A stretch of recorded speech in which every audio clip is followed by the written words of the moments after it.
wixii dhibaato ku jirto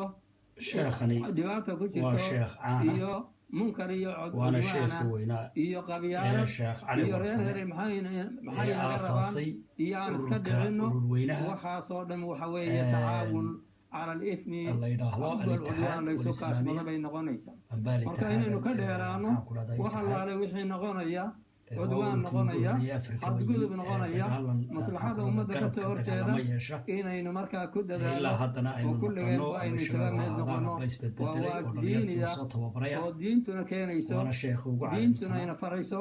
caqliga bini hogaaminayay aadamkiina ururkii loodhan jiray uu markaa alitixaad ina farayo walislaamiya weeye marka qofkii marka aan anigu aqoon sheekh cali kelimadaydan warsame waa sheekha haddeer maxaan idhaahdaaye kelimadaydan uma jeedo gobol macayana uma jeedo gobol macayana uma jeedo waxaan guud ahaan somalilan oo dhan baan u jeedaa bulshadeeda waxaan gaar ahaan usii tilmaamayaa waa sheekh dadka cali ku warsame nool degmooyinka waa sheekhi mashaariicda aasaasay ururka laga yaabo in alitixaad mashaariic laga fuliyo ama muxaawalaadku ay jiraan in amba mashaariic gudoomiyihii laga ururweynihii fuliyo alitixaad oo ee maxaan keenida afrika idhahdaaye oo macdan iyo wuxuu doorasho doonaba ha wacan noqdee wixii ummadda wax soo saar leh wuxu taraya meelaha la doonayo in laga fuliyo dadka ku nool deegaamada ku nool baan si gaara ayaanu la hadlayaa si gaara marka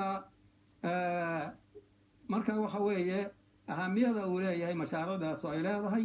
laysku khilaafi maayo laba qof iskuma khilaafayso in baahida aynu qabno umuuraha iminka maaragtay masalan